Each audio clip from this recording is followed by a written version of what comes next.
नमस्कार विद्यार्थी मित्रांनो, स्वागत आहे आपलं एक्झाम पॅराडाइज या ऑनलाईन युट्यूब चॅनलवर। विद्यार्थी मित्रांनो, आपण प्रोनाउन पाहत आहे। प्रोनाउन म्हणजे होते सर्वनाम। प्रोनाउनचा ऑलरेडी आपण एक लेक्चर युट्यूबवर अपलोड केलेला आहे। आजचा आपला सेकंड लेक्चर आहे। ओके, तर पहिल्या लेक्चरमध्ये आपण काय पाहिलं होतं, तर पर्सनल प्रोनाउन पाहिला होता, त्याचा संपूर्ण चार्ट पाहिला होता आणि त्याच्यावरचे विशेष रूल पाहिले होते। ओके, आज आपण त्याच्या समोरचा पार्ट पाहणार आहोत। समोरचे जे प्रकार राहतात प्रोनाउनचे, ते सर्व प्रोनाउनचे आपण प्रकार आज क्लिअर करणार आहोत। ओके, चला तर मग वेळ न वाया घालवता चालू करूया आपल्या सेशनला। ओके, त्याच्यानंतर घेईल आपण 2 नंबरला डेमॉन्स्ट्रेटिव्ह प्रोनाउन। स्ट्रेटिव्ह प्रोनाउन म्हणजे होते डेमॉन्स्ट्रेटिव्ह प्रोनाउन म्हणजे होते दर्शक सर्वनाम।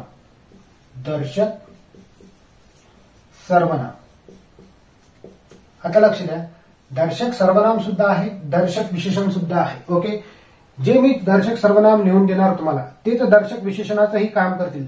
पहा, जसं की दॅट, धीस,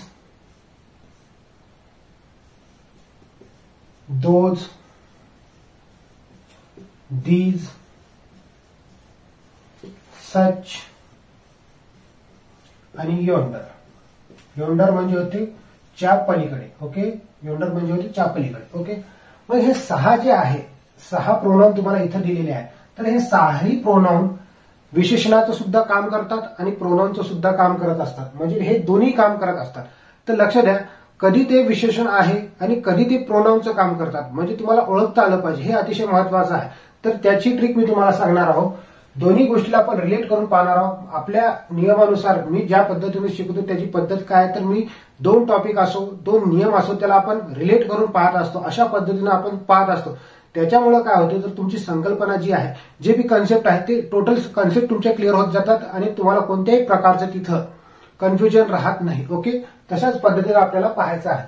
तर मी इथं लिहिलं प्रोनाउन, इथं काय लिहिलं प्रोनाउन, आणि इकडे लिहितो मी ऍडजेक्टिव्ह, म्हणजे तुम्हाला दोघांचाही फरक समजून जाईल। ऍडजेक्टिव्ह, ओके, अशा पद्धतीने आपल्याला पाहायचं आहे। तर हे प्रोनाउन कोणते आहेत, ऍडजेक्टिव्ह कोणते आहेत, हे दोन्ही काम करतात। वरचे 6ही शब्द दोन्ही काम करतात, एक तर ऍडजेक्टिव्हचं सुद्धा काम करतात आणि प्रोनाउनचं सुद्धा काम करत असतात। जर मी उदाहरण दिलं तर तुम्हाला समजून जाईल। मी म्हटलं धिस इज अ बॅग, ही एक बॅग आहे। आणि जर मी म्हटलं ह्याच उदाहरणात this bag is mine, he bag माझी आहे। ओके, पहा, लक्ष द्या। आता मी म्हटलं धिस इज अ बॅग, ही एक बॅग आहे। आता इथं लक्ष द्या, हा नाउन आहे, हा नाउन आहे। नाउनच्या पहिले येणारा शब्द काय असतो, ऍडजेक्टिव्ह असतो। नाउनच्या पहिले येणारा, मग इथं सब्जेक्टिव्ह, हे ऍडजेक्टिव्ह आहे का, नाही, हा नाव आहे, नामाच्या समोर येणारा शब्द ऍडजेक्टिव्ह असतो, परंतु हे ऍडजेक्टिव्हचं काम नाही करत आहे। ओके, मग इथं जर नामाशिवाय आले, म्हणजे या नामाच्या समोर न येता, म्हणजे नामाला लागून न येता, जर नामाच्या दूर येत असेल तर त्याला काय म्हणत असतो आपण, प्रोनाउन म्हणत असतो। म्हणजे नामाशिवाय आले तर ते प्रोनाउन, आणि नामासोबत आले तर ते ऍडजेक्टिव्हचं काम करतात। जसं की हे नाउन आहे, नामाच्या समोर येणाऱ्या शब्दाला आपण ऍडजेक्टिव्ह म्हणत असतो, म्हणजे यावेळेस हे ऍडजेक्टिव्हचं काम करेल। हा दिस शब्द प्रोनाउनचं काम करत आहे, हा दिस शब्द ऍडजेक्टिव्हचं काम करत आहे। अशा पद्धतीने आपल्याला रिलेट करून शिकायचं आहे। तर हे शिकण्यासाठी तुम्हाला 2 गोष्टीला आपल्याला रिलेशन साधता आलं पाहिजे, तरच आपल्याला कन्फ्युजन आपलं दूर होईल। अशा पद्धतीने आपण कन्सेप्ट आपल्या लेक्चरमध्ये क्लिअर करत असतो विद्यार्थी मित्रांनो। ओके, आणखी एखादं उदाहरण घेऊ, म्हणजे तुम्हाला समजून जाईल। पहा, कन्सेप्ट क्लिअर असणं अतिशय महत्वाचं आहे। बिना कन्सेप्टचं तुम्हाला काहीही समजणार नाही। म्हणजे तुम्हाला हे धीस का आलं, हे धीस का आलं, प्रत्येक वेळी जर धीस आलं, तुम्ही एखादे पेपर सोडा आणि जर तुम्हाला म्हटलं हे धीस, अरे हा धीस आहे, तर तुम्ही काय करसाल, तुम्ही प्रोनाउन आहे तर प्रोनाउन ठीक आहे, तुम्हाला माहित असेल तर ठीक आहे, परंतु कधी ऍडजेक्टिव्ह लिहिसाल, कधी वर्ब लिहिसाल, बरोबर आहे। ज्यांचा अभ्यास नसतो त्या पद्धतीने ते सोडवत असतात। ओके, ज्यांचा अभ्यास असला ते अभ्यासाच्या पद्धतीने सोडवत असतात, परंतु माझी शिकवण्याची टेक्निक थोडी वेगळी आहे। मी रिलेट करून तुम्हाला शिकवत असतो। ओके, क्लिअर आहे। चला आणखी एखादं उदाहरण घेऊ। मी म्हटलं दॅट इज अ शॉप, आणि इकडे दुसरं उदाहरण घेऊ, दॅट शॉप इज माइन, ही माझी शॉप आहे. आता आपण ज्या वेळेस प्रोनाउनचा चार्ट पाहिला होता त्याच्यामध्ये माइन हा ऍडजेक्टिव्हचं काम करत होता आणि हा जे आहे माइन जे आहे ऍडजेक्टिव्हचं काम करत होता. क्लिअर आहे. मग इथं लक्ष द्या, हा शॉप काय आहे? नाउन आहे. हा शॉप काय आहे? नाउन. नाउनच्या समोर येणारा शब्द काय असतो? तर ऍडजेक्टिव्ह असतो. परंतु इथं नाउनच्या समोर आर्टिकल येत आहे. आर्टिकल येत आहे ना, म्हणून इथं लक्ष द्या, हा डॅट काय करेल? हा डॅट करेल प्रोनाउनचं काम. कशाचं काम करणार? डेमॉन्स्ट्रेटिव्ह प्रोनाउनचं काम. आणि इथं लक्ष द्या, हे नाउन आहे. नावाच्या समोर येणारा शब्द नेहमी काय असतो? तर ऍडजेक्टिव्ह असतो. विद्यार्थी मित्रांनो, ऍडजेक्टिव्ह असेल तर त्याला काय म्हणत असतो आपण? Demonstrative adjective. आता हे कशाचं काम करणार? हा डॅट कशाचं काम करणार? तर डेमॉन्स्ट्रेटिव्ह ऍडजेक्टिव्हचं काम करणार आहे. क्लिअर झाली तुमची संकल्पना? याच्यामध्ये कोणत्याही प्रकारचा प्रॉब्लेम तुम्हाला? ओके. आणखी एखादं जर उदाहरण घ्यायचं असेल, yonder is my bike. Yonder, जर एखादं उदाहरण घेतलं, योंडर इज माय बाईक. पलीकडची माझी बाईक आहे. पलीकडची काय आहे? माझी बाईक आहे. अशा पद्धतीनं मी म्हटलं तर हा योंडर कशाचं काम करत आहे? तर हा डेमॉन्स्ट्रेटिव्ह प्रोनाउनचं काम करत आहे. क्लिअर आहे. एवढाच हा नियम आहे. एवढ्या याच्यातच आपल्याला डेमॉन्स्ट्रेटिव्ह प्रोनाउन शिकलो आपण, डेमॉन्स्ट्रेटिव्ह ऍडजेक्टिव्ह सुद्धा शिकलेला आहोत. म्हणजे दोन्ही. आता समोर तुम्हाला ऍडजेक्टिव्ह शिकत असताना आपल्याला परत प्रोनाउनला सुद्धा शिकायचं आहे. म्हणजेच आपल्याला रिलेशन करताना, आता समजा ऍडजेक्टिव्हचं ज्यावेळेस बी आपण पार्ट पाहणार तर त्याच्यामध्ये डेमॉन्स्ट्रेटिव्ह ऍडजेक्टिव्ह येतील. तर एक गोष्ट लक्षात घ्या, याच्याच मध्ये तुम्ही ऍडजेक्टिव्ह सुद्धा शिकलेले आहे आणि याच्याच मध्ये प्रोनाउन सुद्धा शिकलेले आहे. म्हणजे तुम्हाला समोर शिकण्यासाठी कोणत्याही प्रकारचा प्रॉब्लेम येणार नाही. ओके. म्हणजे ज्यावेळेस बी आपण ऍडजेक्टिव्ह पाहिजे त्याच्यामध्ये कोणत्याही प्रकारचा तुम्हाला याच्यामध्ये प्रॉब्लेम येणार नाही. इथंच तुमचा ते टॉपिक क्लिअर झालेला असेल. ओके. क्लिअर आहे. आता समोरच्या टाईपकडे जाऊ. हा टाईप संपलेला आहे. समोरचा टाईप आपण पाहणार आहोत. ओके. आता विद्यार्थी मित्रांनो, आपण समोरचा प्रोनाउन पाहणार आहोत, जे की तिसऱ्या क्रमांकाचा आहे. त्याला म्हणत असतो डिस्ट्रीब्युटिव्ह प्रोनाउन. डिस्ट्रीब्युटिव्ह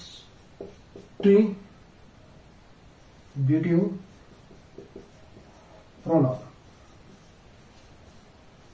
डिस्ट्रीब्यूट करणे, त्यालाच काय म्हणत असतो आपण? डिस्ट्रीब्यूट करणे.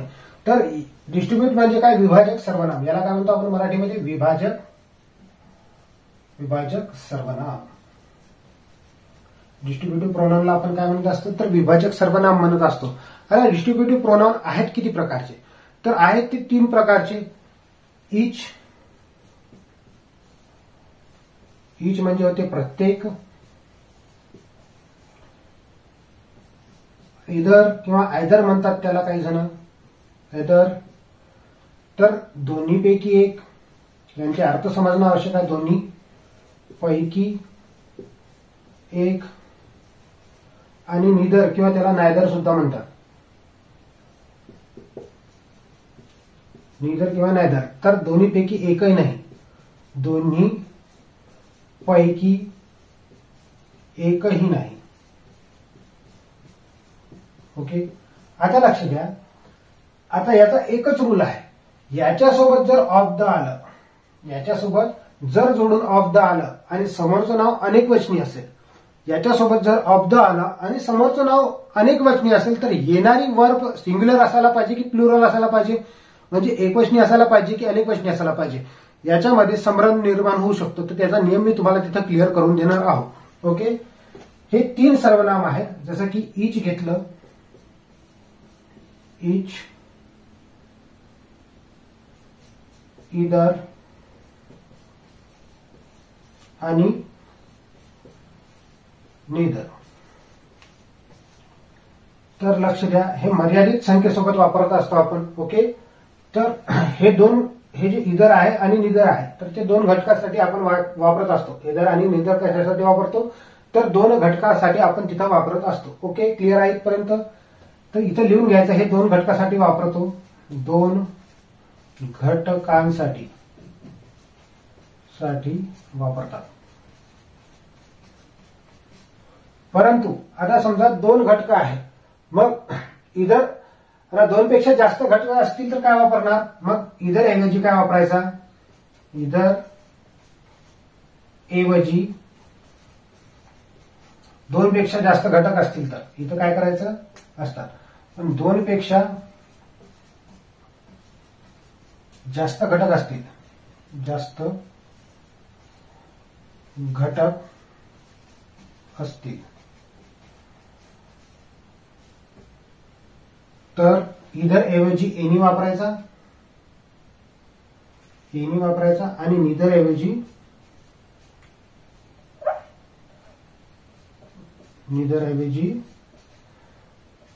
नन वापरायचं, नन वापरणे. ओके, क्लिअर आहे. हा एवढा रूल आहे. काय म्हटलं, जर दोनपेक्षा जास्त घटक असतील तर इधर ऐवजी आपण एनी वापरत असतो आणि नेदर ऐवजी नन वापरत असतो. क्लिअर आहे इथपर्यंत. आता याच्यावरचे काही उदाहरण देतो, काही नियम देतो, समजणं आवश्यक आहे. ओके, आता विद्यार्थी मित्रांनो याच्यावरचे आपण रूल पाहणार आहोत. अतिशय महत्वाचा रूल आहे, समजणं आवश्यक आहे. आपल्याला एरर बेसिसवर याच्यावरचा रूल आपल्याला नेहमी विचारत असतात एक्झाममध्ये. मग मी उदाहरण देतो, नंतर तुम्हाला नियम समजून सांगतो. उदाहरण पहा. उदाहरण जर दिलं तर तुम्हाला समजून जाईल. पहा, मी म्हटलं either of the workers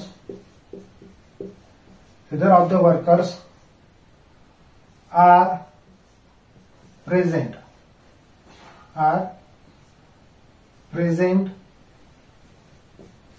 there.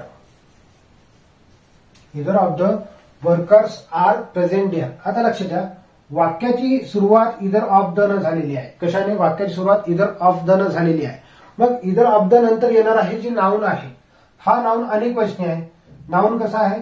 Plural noun आहे. प्लुरल नाउन आहे, अनेक वचनी नाव आहे. तर मग प्लुरल नाउन असेल तर आपण इथं काय घेत असतो? अनेक वचनी क्रियापद घेत असतो. बरोबर आहे. प्लुरल नाउन असेल तर अनेक वचनी आपण इथं क्रियापद घेत असतो. परंतु आता लक्ष द्या, इथं नियम थोडासा चेंज होते. इथं नियम कसा होते? थोडासा चेंज होते.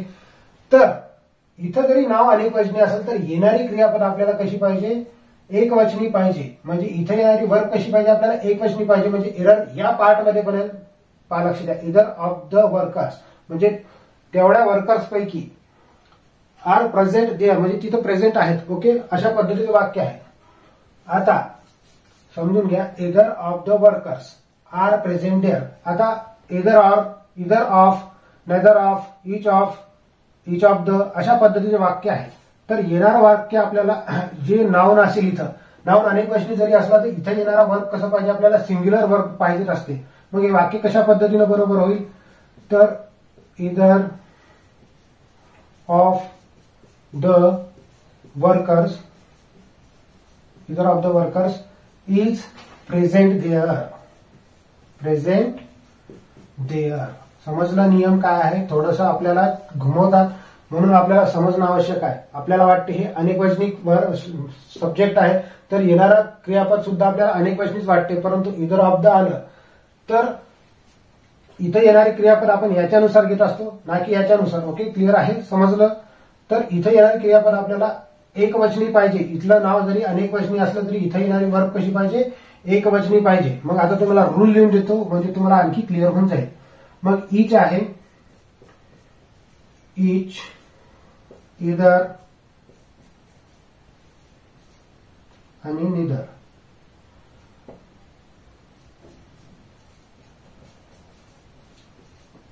आता हे तीन जर प्रोनाउन आले वाक्यामध्ये आणि याच्यासोबत जर असेल ऑफ आणि द, तर येणारा नाउन कसं पाहिजे? प्लुरल नाउन पाहिजे. प्लुरल नाउन म्हणजे होते अनेक वचनी नाव.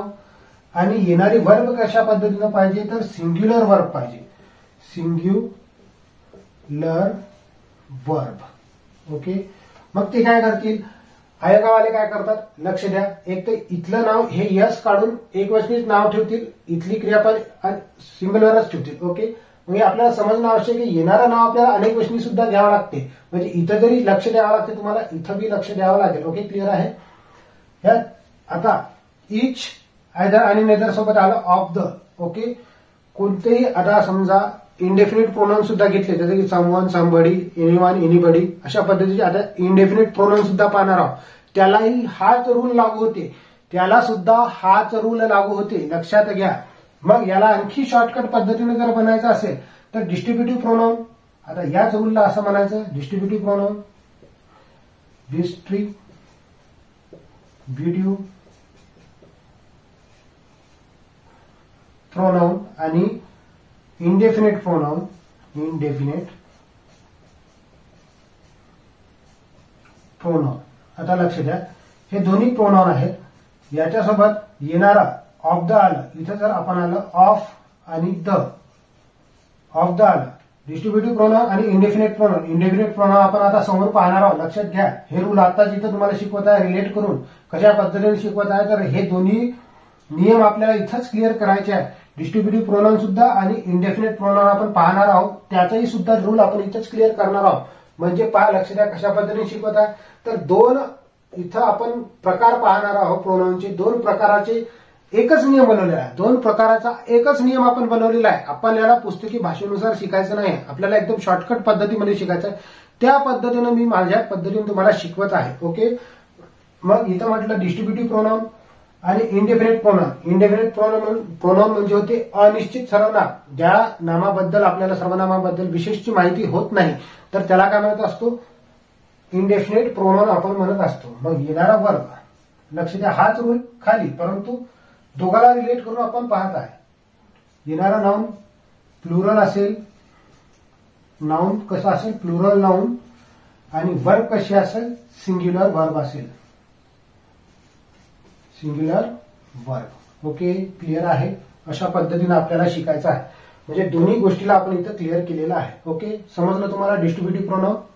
चला मग आणखी एखादं उदाहरण पाहू आपण.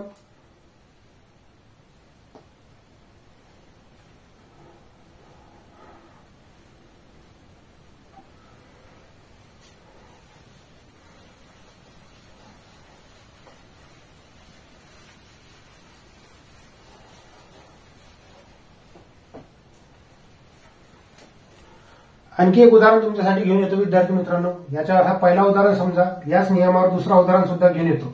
जर मी म्हटलं neither of the girls are ready to party. Ready to the party किंवा रेडी टू पार्टी. ओके, पहा, लक्ष द्या. आता नायदर ऑफ द गर्ल म्हणजे कोणतीही गर्ल पार्टीसाठी रेडी नाही. Okay, ready to party. Ready to the party करा इथं. Ready to the party. Clear आहे. मग मी म्हटलं neither of the girls are ready to the party. अशा पद्धतीचं उदाहरण घेतलं. मग तुम्हाला लक्षात येते, फक्त एकच गोष्ट लक्षात घ्या की डिस्ट्रीब्युटिव्ह प्रोनाउन असेल किंवा मग इंडेफिनेट प्रोनाउन असेल, त्याच्यासोबत जर ऑफ द आलं, त्याच्यासोबत काय आलं, ऑफ द आलं, तर येणारं नाव कसं पाहिजे आपल्याला, नियमानुसार अनेकवचनी नाव पाहिजे. आणि इथे येणारी वर्ब कशी पाहिजे, तर सिंग्युलर वर्ब पाहिजे. इथलं नाव अनेकवचनी पाहिजे, इथली वर्ब सिंग्युलर पाहिजे. म्हणून इथं हे चुकणार. इथं काय येईल, मग इथं येईल is. Okay, is ready to party. Neither of the girls म्हणजे कोणतीही मुलगी पार्टीसाठी रेडी नाही. अशा पद्धतीचं हे उदाहरण आहे. क्लिअर झालं तुम्हाला, समजलं. मग विद्यार्थी मित्रांनो, आजच्या लेक्चरमध्ये एवढंच. आपण समोरच्या लेक्चरमध्ये इंडेफिनेट प्रोनाउन सुद्धा पाहणार आहोत आणि समोरचे जे प्रकार आहेत ते सुद्धा पाहणार आहोत. म्हणजे इंडेफिनेटचा आपण एक रूल पूर्णपणे इथं क्लिअर केलेला आहे. फक्त तुम्हाला इंडेफिनेट प्रोनाउन कोणते कोणते हेच समजून सांगणं बाकी आहे. ओके, क्लिअर आहे, समजलं तुम्हाला इथपर्यंत. चला भेटूया आपण समोरच्या लेक्चरमध्ये. धन्यवाद.